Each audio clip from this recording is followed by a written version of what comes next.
พันมาคนมาอยู่น้ำคนจังไรเฮาเองว่าเขาจะได้เมียช่อเขาเลยมาอยู่น้ำำบ่พันไผพันเอานี่พันเฮทีบังไม้ไม้มามือเสามือไม้เห็นบ่โดยพันว่านี่ไหนบัดนี้ถ้าพันไปชาวมันอยู่เฮือนเฮาพันว่าผู้สาวยังไม่อยู่น้ำอยากมาเอาตู้พ่อนี่บ่แบบใดอยากมาอยู่น้ำซื่ออยู่น้ำซื่อโอ้เป็นผู้หญิงโอ้พันว่าผู้หญิงอยากมาอยู่น้ำเอามาคักแล้วโอ้เนาะดีได้สนิทเป็นเรื่องดีได้เนาะผู้หญิงสิมาอยู่น้ำเป็นผู้มีบุญเป็นเทวดาประจักษ์เนาะอยากมาเบิ่งมาปักรักษาน้ำเนาะเปียกใช่ระวังเหยียบตะปูได้พี่น้องไงมันมีตะปูแล้วอันโตเจ้าทิมลงไปพุ่นกันแล้วจังจูดไปเลยเด้อเนาะจังไเอ็ดคอนกรุ๊กกุ๊กก็เนาะตัวสากเป็นมักใหญ่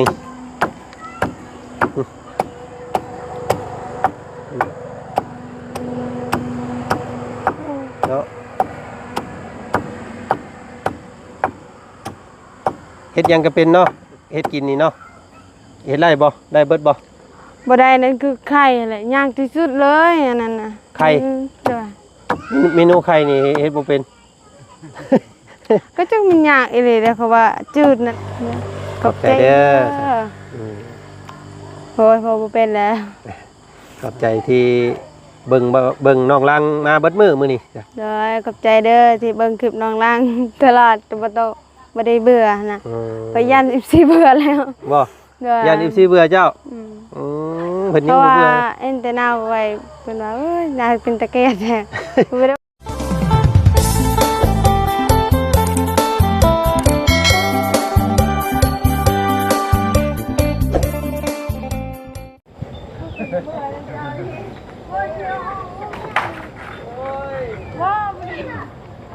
ใจแห้งว่าเนาะตัดภาพมาบัดที่นี่ก็ค่อยคำยามแรง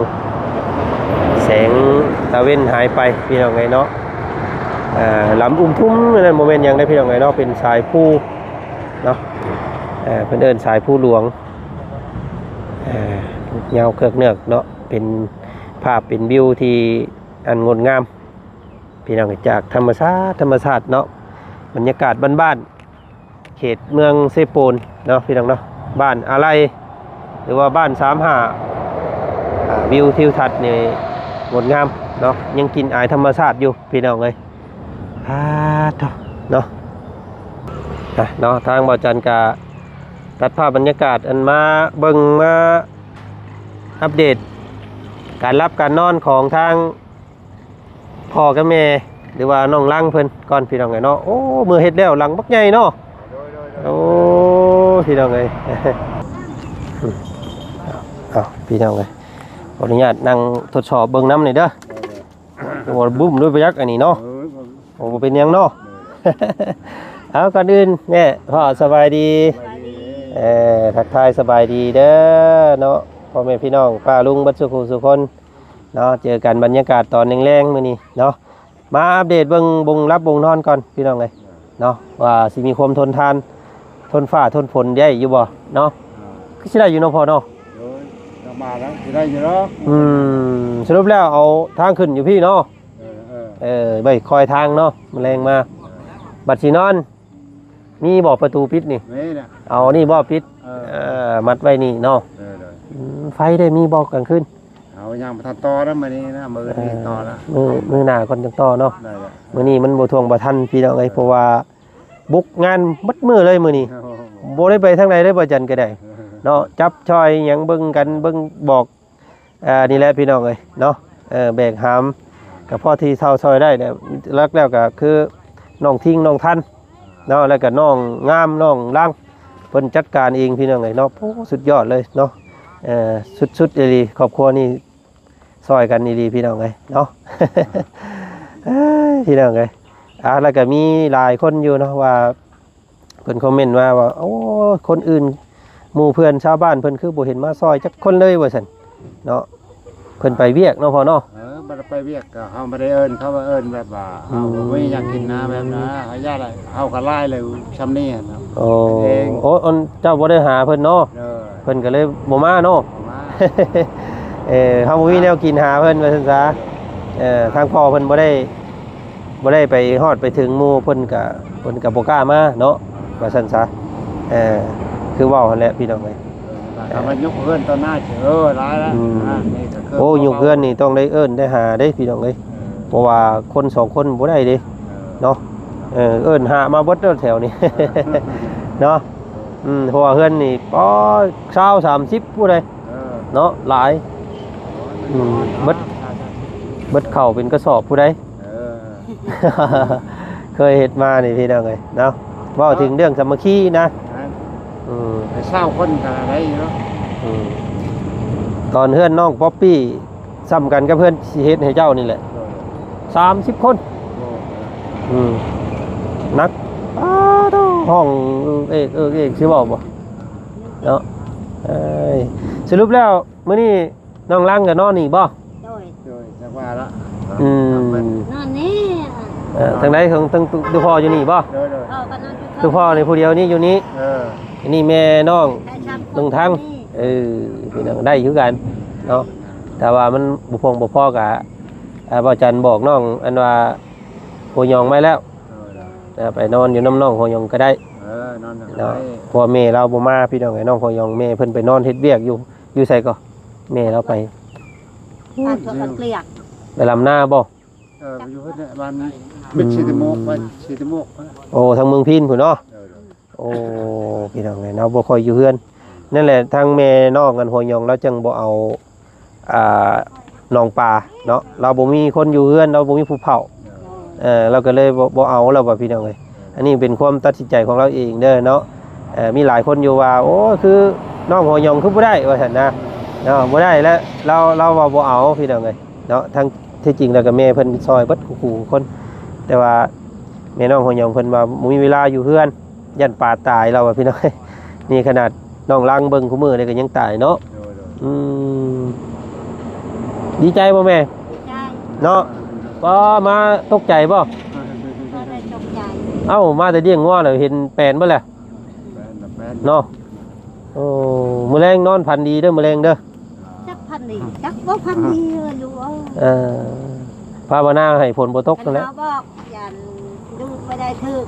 ตกใจเสียเงิน ตาดอกแม่เลยเอาพี่น้องเอ้ยเนาะกะอัปเดตเบิ่งก่อนมื้อนี้มื้อแรงมื้อนี้ก็นอนแบบมืดๆก่อนเด้อ มื้อแฟนมาแล้วพันดีแล้วเราแต่ว่าคนมาอยู่นำพันบ่คนมาอยู่นำคนจังได๋เฮาเองว่าเฮาจะได้เมียช่อกันเลยมาอยู่นำบ่พันไผพันเอานี่พันเฮ็ดที่บังใหม่ ไม่มามื้อเสาร์มื้อใหม่เห็นบ่โดยพันว่านี่ไดบัดนี้ถ้าพันไปชาวมันอยู่เฮือนเฮา พันว่าผู้สาวอยากมาอยู่นำอยากมาเอาตู้พ่อนี่บ่แบบใดอยากมาอยู่นำซื่ออยู่นำซื่อโอ้เป็นผู้หญิงโอ้พันว่าผู้หญิงอยากมาอยู่นำเอามาคักแล้ว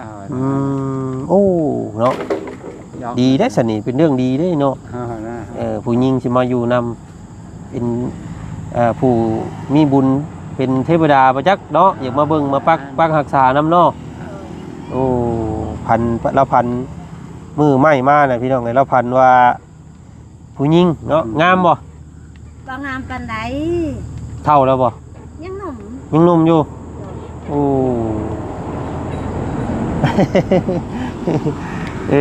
พี่น้องเอ้ยเนาะพันว่านี่ผู้หญิงอยากมาขออยู่เฮือนนำเนาะ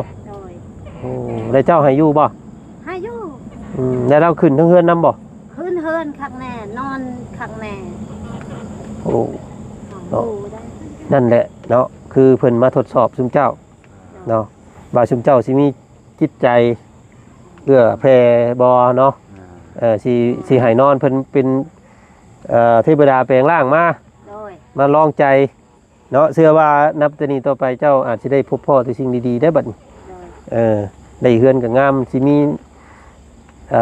สิ่งดีๆเข้ามาในชีวิตเด้เพิ่นมาทดสอบเลยเด้เจ้ารับเอาเพิ่นแหละเนาะต่อไปนี่เจ้าก็สิโชคดี เนาะ นั่นคือว่าพ่อนี่ยังทำได้เฮือนเขาลูกมาเนี่ยนะแม่นะทางร้อน บ่เห็นพ่อบ่เห็นแม่ก็มาชนมาเฒ่าน้ำได้เนาะมาดินน้ำกันเป็นครูเป็น แม่พวกแย่งเพื่อนชาติคน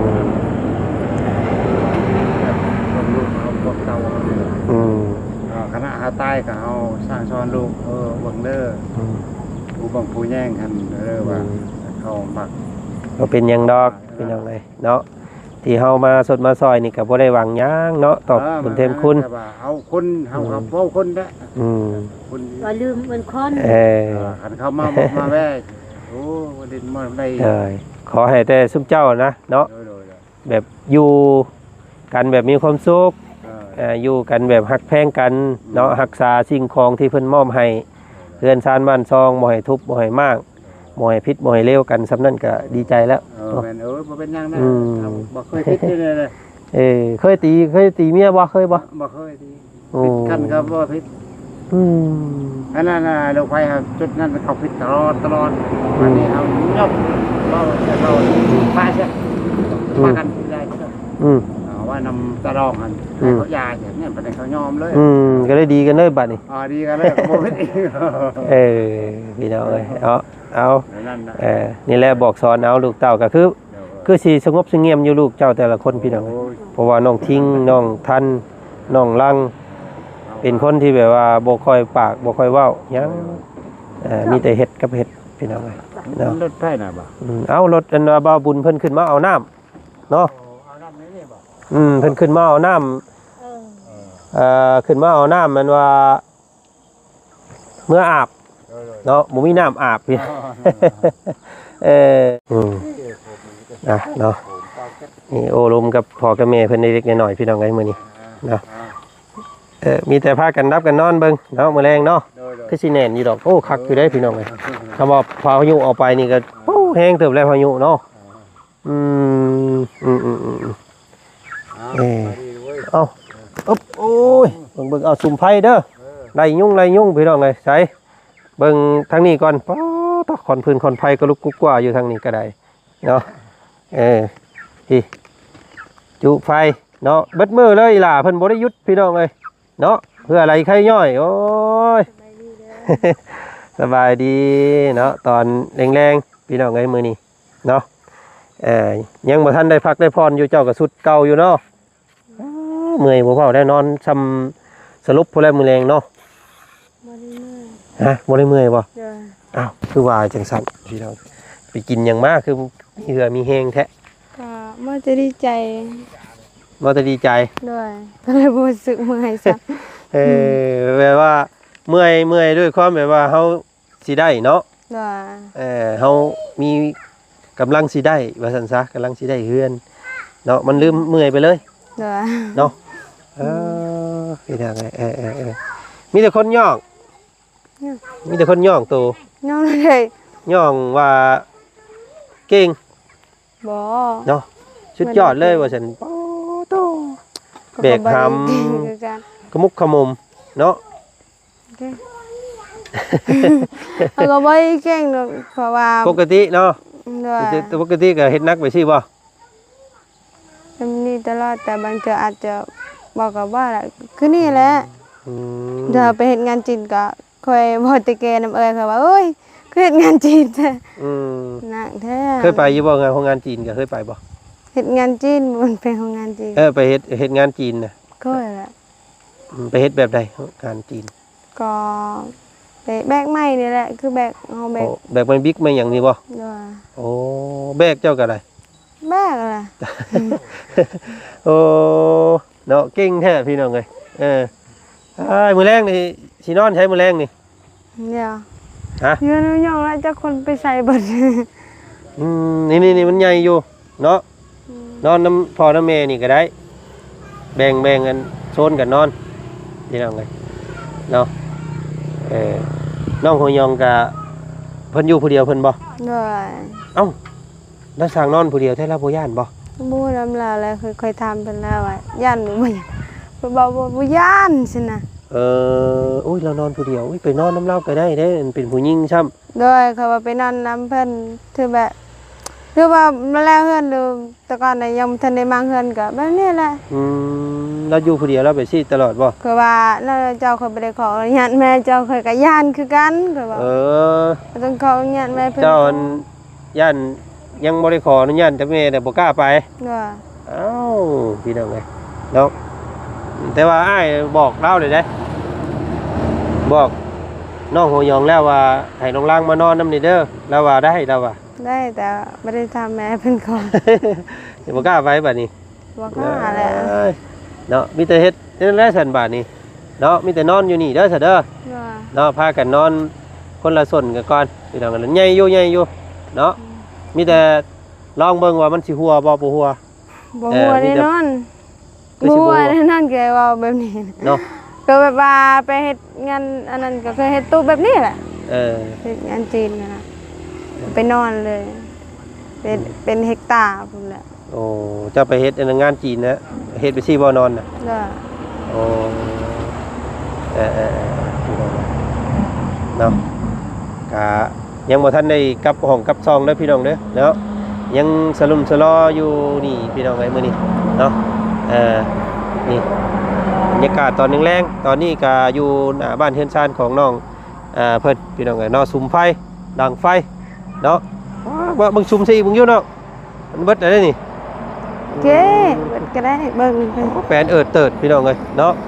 มันเปียกอันนั้น ชุบชัยระวังเหยียบตะปูได้พี่น้องเอ้ย มันมีตะปูแล้ว ตัวอันโตเจ้าถิ่มลงไปพุ่นก็ได้จังจูดไปเลยเด้อ ด้วย เนาะ จะมันไป เอ็ดควันกรุกกุ๊กกะจนค่ำจนมืดพี่น้องยังบ่ทันอาบน้ำอาบซองอยู่น้องเพิ่นก็ได้เนาะตัวนี้ยังบ่ออกบ่น้องอันนี้ บ่ออกแล้วมันลึกโพด เลิกบ่ ตะกี้ โอ้ กับลุงนวดก็ยังบ่ได้ซั่นน่ะ โอ้ยโทษต้องหลายคนมาหามอันนี้มันจังสิออกเนาะมื้ออื่นก่อนก็ได้ตัวนี้ เนาะสุกเบิ่งอยู่สุกได้บ่ บ่ได้แล้วบ่ได้แล้ว เมื่อยแล้ว เนาะ บ่มีแห้งแล้วพี่น้องเอ้ยเนาะเสาหยังตัวนี้พี่น้องใหญ่ดีเลิกอีหลี โว้ย เนาะ นี่บ่ได้จักเซาอีหยังคือกันคือแบบว่าใส่ลึกแต่ตัวอื่นบ่ค่อยลึกปานใดแต่ว่าตัวนี้นั่นแหละลึก พี่น้องเอ้ยเนาะเอาเสื้อผ้าหน้าแพรเจ้าเอาไว้ใช้ซะบัดนี้ เอาอยู่ในห้องน้ำ บัดมื้อแรงสิเอาไปเปลี่ยนได้ไปจกเอาบ่แม่นง่ายได้นี่เนาะ ด้วยมื้อนี้แล้ววุ่นวายแต่ข่อยแถมอาบน้ำท่านเขาบ่ไปยากจุก็ค่อย แต่เก่าเจ้าอาบน้ำจักโมง อาบน้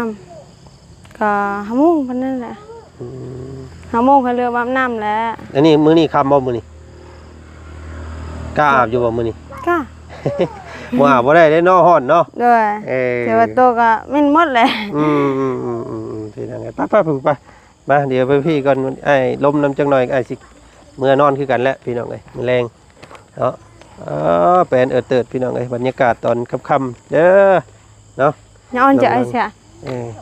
โห ใช่เพิ่น ยานทำไมหมดมันงวกินแล้ว กำลังสิเฮ็ดอีหยังอันนี้สิเฮ็ดกินบาดนี้ เฮ็ดกินตำผัดแล้วจะกินละไม้นู่น โอ้ มัน มี ทัน น้ำ ได้ โต้มบ่ดย บ่ฮอดสุกน้ำใหม่ก็มาเงินก็ พี่น้องเอ้ย มันทกขึ้นหลัง เนาะ เจ้าก็กินลองแล้บ่ได้สุกพอแล้วเผ็ดซำนี่ พริกมาพริกดิบมาพริกห่าวเนาะพริกหยาบซ้ำบ่จี้ไฟก่อนเฮ้ยมันก็สิตำได้อยู่บ่เนาะ แต่บ่เป็นหยังเพิ่นมักแบบนี้ก็ตาม เกลือใส่เต้นใส่เด้บ่เกลือใส่ เอ้าแม่นนี่ทำไมทำไมบ่ได้เข้าได้อยู่ในห้องน้ำเอาออกเลยก็เอาไว้นี่ โอเค ก็เบิ่งไกลๆนี่ ใส่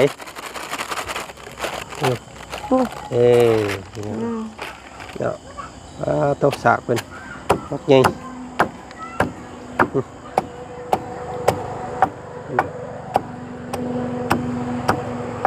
เนาะ เฮ็ดหยังก็เป็นเนาะเฮ็ดกินนี่เนาะเฮ็ดได้บ่ได้เบิดบ่ บ่ได้นั่นคือไข่แหละยากที่สุดเลยอันนั้นน่ะ ไข่ เด้อ เมนูไข่นี่เฮ็ดบ่เป็น ก็จังมันยากอีหลีเด้อเขาว่าจืดนั่นน่ะโอ้จังเป็นอะไร ทอดไข่นี่บ่เป็น บ่เป็นแหละจังเฮ็ดให้มันงามบ่งามก็บ่แซ่บเพิ่นว่าก็บ่อยากเฮ็ด ส่วน แห ห ละ ลายเจ้าบ่ค่อยได้กินไข่เนาะก็เลยบ่ค่อยได้เฮ็ดเมนูนี้เนาะ เด้อกินอยู่แต่ว่ากินแต่ต้ม อืมเออ บ่เคยจับอัน ทอด ทอดไข่บ่ค่อยงามเทื่อก็ไหม้เทื่อก็มันติดหม้อเนาะ เด้อเดี๋ยวก็น้ำมันบ่ค่อยลดปานใด อืมเอาพี่น้องเอ้ยค่อยเรียนรู้ไปเนาะค่อยเฮ็ดค่อยอันนั้นค่อยเฮ็ดค่อยทำไปจักมื้อเจ้าก็อาจสิเก่งแหละพี่น้องเอ้ยเนาะเอ้เมื่อยเบิดมื้อเพิ่นมื้อนี้พี่น้องเอ้ยเนาะเออ บ่เมื่อย กินข้าวแรงซะเด้อซั่นบัดนี้เนาะ เด้อ เนาะกินกับหน่อไม้คือเก่ามื้อนี้เนาะ เด้อก็ป้าน้ำ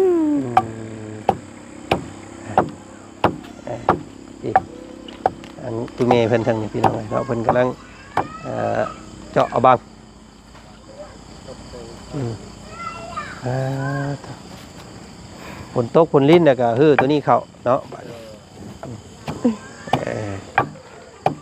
หน่อไม้ก็งามๆเลยพี่น้องเอ้ยหน่อไม้เนาะเนาะหน่อไม้ขาว ค่ะ ๆเนาะแซ่บได้หน่อไม้นี่พี่น้องกินบ่มีเบื่อ ใส่ทองเด้อ อย่าแล้วเนี่ยชุมเจ้ากินไว้กินเนาะเนาะ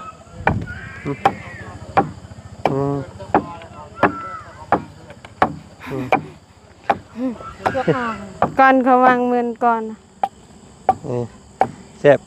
มักกินอยู่ประจันกันเลยแต่ว่าถ้าผู้ใดเป็นกระเพาะนี่กินแล้วก็ห้อนท้องได้พี่น้องเลยนี่เห็นบ่หน่อไม้ขาว